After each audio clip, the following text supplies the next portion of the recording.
G'day guys, and welcome back to the VEMA Trader Market Analysis Series, where every week I run you guys through my thoughts on Bitcoin. In today's video, I'm going to show you guys what we set up last week, and we'll see how those trades played out. Then I'm going to take a look at Bitcoin as it stands today. The market has been melting down, so there is a ton to talk about. I'm going to talk about what I think is happening in the market and where I think price could be going. And then if there's any trades that I like the look of for the week, I'm going to set those up and show you guys exactly what I'm doing with Bitcoin for the week. So what we'll do is we'll head to VEMA Trader and we'll get started. Righto, so I'll start off with the loss. Now this was a trade that we set up last week. We were looking for a short from our alpha trigger. We were looking for price to reject off these zones and then continue down to this demand zone. This trade hurt me really badly because we got what I was expecting to see. There's just a few things happen in between. So we did get that rejection, right? We came up, we rejected really nicely, and we absolutely plummeted down like that. So when I saw that, I was like, great, this trade's going really well. And so I moved my stop loss to just above entry because I still want to be protected by this level if price did sort of wick back up. And there was also a supply zone created there. So I used that supply zone. So I'd actually draw that like that. But I didn't want to use that as the entirety of my stop loss. I just wanted to make sure my stop loss was clear of the start of that because I thought price would reject from that zone if it came back, which actually, looking at that now, it did really nicely just before it hit my stop loss on the following candle. So I moved my stop and I thought, cool, you know, I've massively reduced my risk. That's always something I'm really happy about. So that was good to know. Then I was watching price down here. So in this candle here, I was in a meeting at the time and I was watching it and I was going, all right, when this candle closes, I'm going to move my stop loss. I'm going to lock in that profit because I don't want to risk the let's call that 2.5, the 2.5 to 1 that I've already made to get the extra. So, you know, price is here to get the extra, say, let's call that a 1, to get the extra 1 that I could make if it does continue to my take profit. So if I move my stop to there, I've still got the chance that price comes down and gets me that 4.1 to 1, but it means that I don't run the risk of price coming back up and stopping me up for a loss. I'm not running the risk of losing all the profits that the market has already given me. So I was like, all right, cool. When this candle closes, because I like to do things in candle closes, not so much on, you know, mid-candle. When this candle closes, I'll move my stop loss down. What happened was I finished the meeting. I had a few jobs to take care of. I took care of those jobs and I forgot that I had been watching this trade. I forgot that I wanted to move my stop loss. So I didn't move my stop loss. And I woke up in the morning and I went, I was meant to move my stop loss, but I was like, it's so close to my take profit. I'm sure it's going on to hit my take profit anyway. So then I went and had a look at the charts and sure enough, price had come right back up and stopped me out for that loss. So I ended up losing. I was risking the full 1%, so I lost about a sixth of what I was willing to lose. That's great, you know, that I managed to reduce my risk, but I was so filthy on the fact that I had watched all this profit, you know, all this paper profit become a thing. I could have taken profit there and woken up to see all that had been evaporated because I hadn't done what I said I was going to do. I said I was going to move my stop loss and then I didn't because I got distracted. So I was filthy on myself for this. Not for long. I mean, I'm still a little bit dirty, but you know, it's one of those things. These things happen and you just have to get over them. You have to take the lesson from it. That's always important. Take the lesson from whatever happens, but then you have to get over it. You can't keep holding on to this because if I'd held on to this, I would have been chasing shorts, which probably would have worked for me in my favor considering the market's melted, but I would have been trying to get back those profits. I would have been like, I was meant to be up, so I've got to get that trade back. I've got to get that trade back. You know, you end up like revenge trading against the market, which it's not going to work for you. So, you know, I was pretty dirty myself, but moving on is part of trading. Accepting it is part of trading. So I have 99% moved on, still a little bit dirty, but the key takeaway here was I moved my stop loss. Could have moved stop loss earlier, right? Because that was what I was supposed to do, and I just forgot to do it. The other takeaway here is that I could have taken profit earlier. Actually, let's put a could have in front of that. Could have taken profit earlier. So those are sort of the two key takeaways. In the end, price did go down to hit our final take profit, which was just on top of this zone. And you can see, you know, that zone was respected really nicely, so that's always good to see. When price does what you expect to see, you know, it kind of tells me that was a good take profit because there was obviously buyers there. Price rejected, you know, it did come back through it later, but that would have been a great level to take profit. So it's always good, you know, the takeaway from this, even though it was a losing trade, the TA was good. The TA was good. There was just a few little things in terms of the managing of the trade that ended up costing, but that's cool. We've learned from them. We're moving on.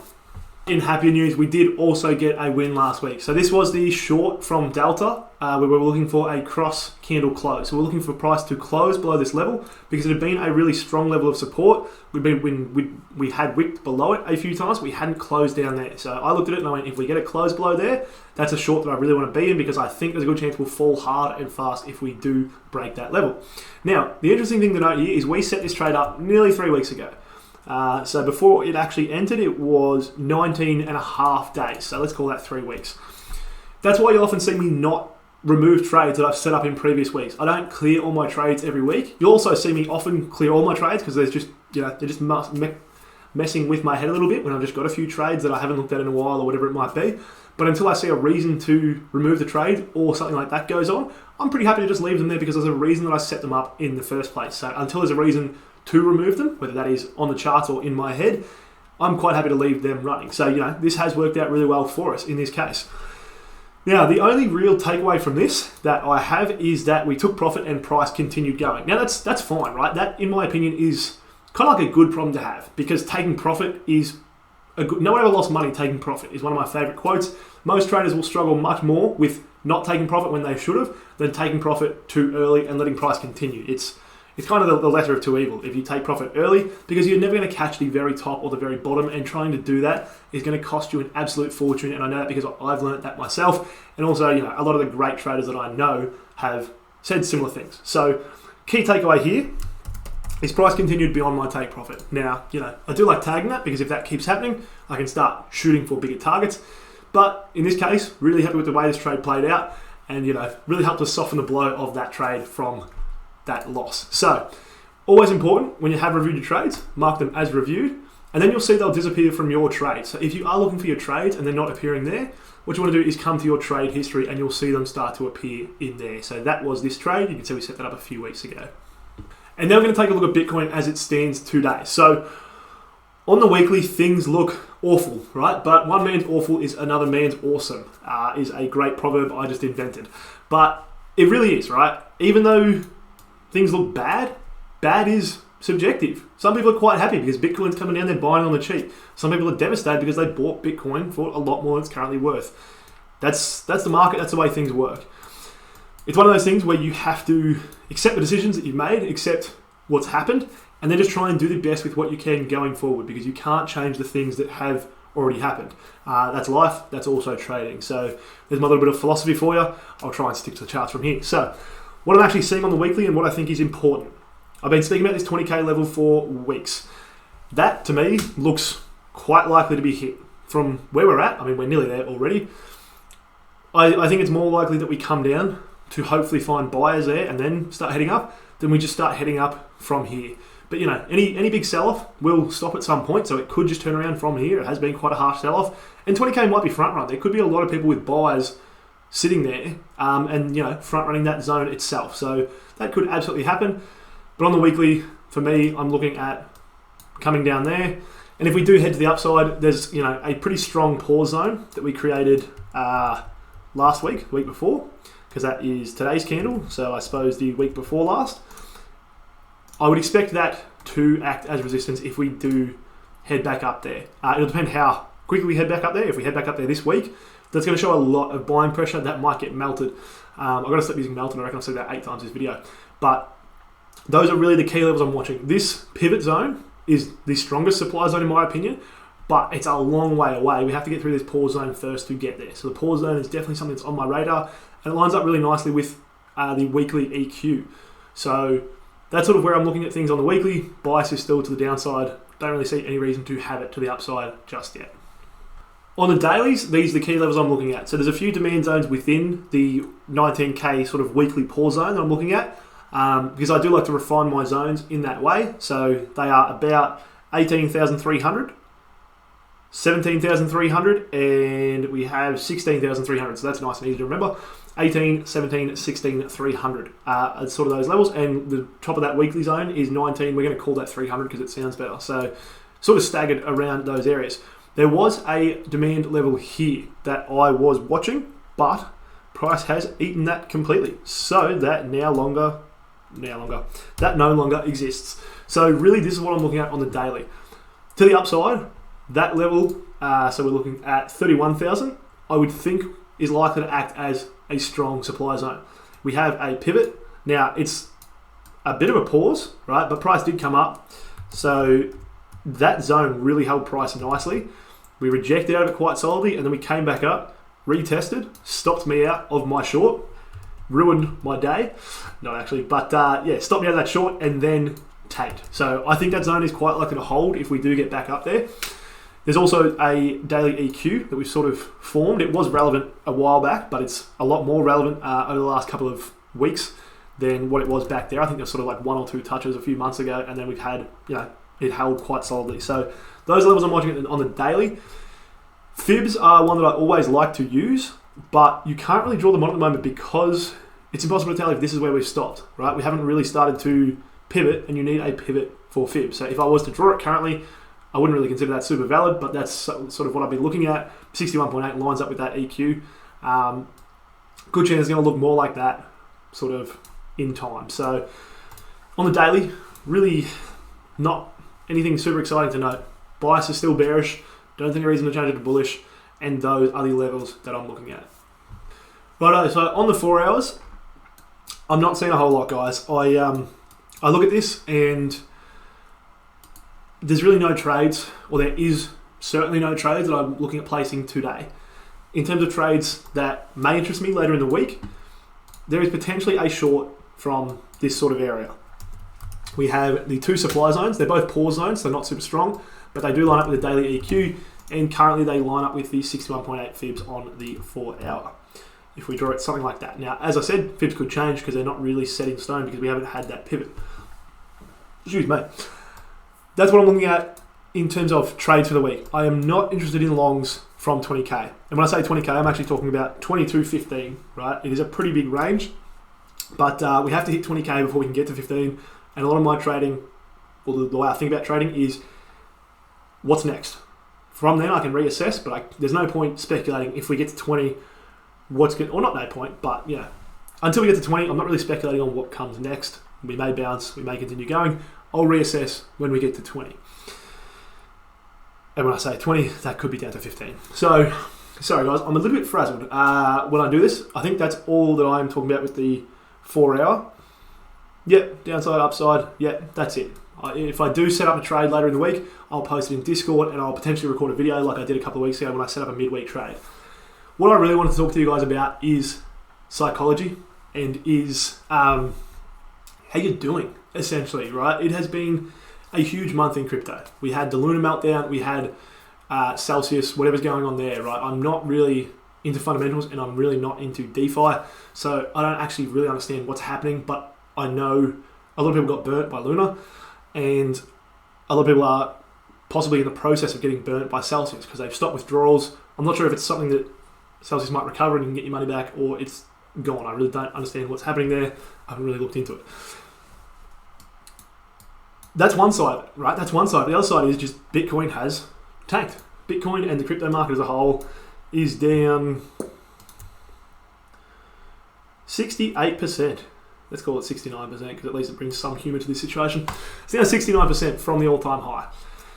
That can leave a lot of people very in the red. Between that and the 2 DeFi things going on and whatever else has happened in the market, that could have potentially burnt you. You may be quite heavily in the red. You might have lost quite a bit of money. I just wanted to talk to you guys and say, first and foremost, feel free to hit me up. If you do need someone to talk to, if you are feeling shit, if you are feeling worthless, if you just want someone to talk to for whatever reason, might not even be market related, but just feel free to hit me up. Discord, Rhys at VEMA Trader is my email address. YouTube comments, right? I'll see them, I'll respond. It might take a little while depending on where you message me, but I will get back to you at some point. If it's really, really bad, there is Lifeline. There is Beyond Blue. I'll put a few of those links in the description. What I really wanted to talk to you guys about is money is one of those things, right? Money, for me, has been such a source of stress in my life for a few reasons, but I've got some really funny, not beliefs necessarily, although probably also beliefs, but just some big issues around money, and that sucks, right? That can make things really painful at times. I'm assuming I'm not alone. I'm assuming that some of you guys will have big issues, and losing money can really mess with your head. There's a couple of sides to that. So what I wanted to say is, don't forget that life's not all about money. It is a significant part of life, right? Anyone who says it's not is probably either to the point that they don't need money, or in terms of they have so much it doesn't matter, or a lot more enlightened than I am, which is not hard to do. That's pretty much any degree of enlightenment, you're ahead of me. But for most people, money is a really significant part of life. For good reason. Most people would starve without it. Don't forget that it's not the only part of life. Don't forget that there is friends and family and sunshine and a cup of tea. That's one of my favourites. Cup of tea, sunshine, a good book, right? Taking a big hit to your finances doesn't mean that your life is ruined. It doesn't mean that your life is over. It doesn't mean that you're never going to be happy again. It might feel that way at the moment, but it does not mean that at all, right? It's one of those things. It really, really sucks, but it is not the end unless you let it be the end. And please don't let it be the end. So, I've got a mate who, whenever he takes a big loss, he goes and plays with his kid. And he just remembers, this kid doesn't care. This kid, one, he doesn't understand what money is. He's too young. But two, he doesn't care that dad just lost money. He's just happy dad's playing with him. And that's cheap. That is really cheap to do, to play with your kids. So, whatever it is, just try and remember that there are things outside the market that bring you happiness. Because most of the time the market won't bring you happiness, right? The market has been very good to me, and I still hate it 90% of the time because I don't like looking at charts in the first place. But, when the market is not kind to me, it stings. There's no two ways about that. So make sure you remember that the market isn't everything, and that there is a life outside of trading and there is a life outside of money. Really, really make sure you understand that if you are hurting at the moment. The other thing is, try and take a lesson from it, right? Like we win or we lose. Try and take what might be a really bad situation for you and focus on what you can get out of it. Focus on what it can teach you. Focus on, whether it's looking at, I'm going to bounce back from this and show myself how resilient I can be, or show other people, whatever it might be. Whether it is a more direct lesson. So for me, I took a huge hit in a bull market. Now, if you're losing money at the moment, the comforting thing about that is you are not alone. The majority of people are probably losing money at the moment. So, try and take some comfort from that. It doesn't mean that you're dumb. It doesn't mean any of that. I lost a ton of money in a bull market. That made me feel pretty dumb because most people were making money, and I managed to lose a double-digit chunk of my net worth because I made some dumb decisions. What I did was kind of laugh at myself. Step one was hurt really badly for a little bit, but I got over that reasonably quickly, and that's in large part because my psychology's come a long way, both in terms of trading and just in life in general. And they do sort of go hand in hand. They are quite heavily paired together. But, through work on personal development and just through the exposure to trading and the amount of lessons I've learned from it, my psychology has come a really long way. When I lost a ton of money in the bull market, it did suck, but it sucked for a lot shorter in terms of the amount of time. It didn't suck for very long, and I was really proud of how quickly I got over it, how quickly I was ready to move on. That was one lesson for me, right? How far I'd come. Even though I lost and I did some dumb things, how far I'd come because I saw how strong my psychology was. That was a lesson that I took away. And that immediately helped ease the burden of the entire thing. The other thing was I took direct lessons in terms of I had been trading without a stop loss. I had been trading without... it wasn't like no risk management, but I was half winging it. I was not really using my calculator. And so I took a lesson away from that. Follow your own advice. I had told so many people never trade without a stop loss, and then here I was doing it. So I think that hurt not as much as the money. It was a lot of money, but feeling like a hypocrite there was also pretty painful. So I learned lessons from that. I just went, well, I'm just not going to trade without a stop loss ever again. And thankfully VEMA means that I literally couldn't if I wanted to. So that is always quite appreciated. Your lessons here might be maybe you bought the top. Maybe you bought the top and your lesson here might be right. I am no longer going to buy things that are on a hot streak. I'm going to wait for good chances to buy. Maybe you got caught out in one of these recent DeFi scenarios, whatever you want to call them, And maybe your lesson will be, I'm going to do more fundamental research before I invest in a project. And maybe there was no way to see this, right? I have no idea. Maybe there was no way to see these things coming. That's possible. Maybe your lesson will be, I will diversify more. I had all my eggs in Celsius. I'm not going to do that again. I'm going to diversify my assets across different things to reduce my risk, right? Whatever it is, try and take a lesson from it. Don't just take a loss, take a lesson. That's sort of it. I wish that I had more advice or better advice for you guys. Hopefully none of you need this, right? Hopefully you've all been killing it and you're all short and you're all up $1 million. But, check on your friends, because there will be a few people doing it pretty tough at the moment in the markets and probably in life in general. So, yeah, that's really it. I hope that didn't come off as preachy. I don't know. I feel like I haven't worded most of that very well, but the point is, it happens. It happens. Losing money is part of this game. Maybe you lost more than you were prepared to, but you will bounce back. You can bounce back, and I'm always here for a chat if you want one. Have a great day, happy trading, and I'll talk to you guys very soon.